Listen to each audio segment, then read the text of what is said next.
President Drupadi Murmu has given her assent to the Central Goods and Service Tax Amendment Bill 2023 and Integrated Goods and Service Tax Amendment Bill 2023 today. The two bills were recently passed by Parliament.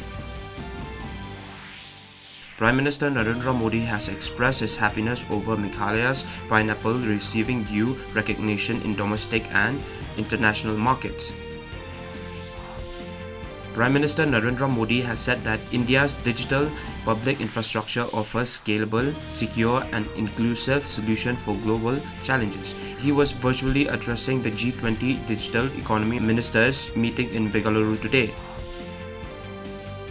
Prime Minister Narendra Modi on Saturday lauded the feat of the number of Jan Dhan accounts crossing the 50 crore mark as a significant milestone.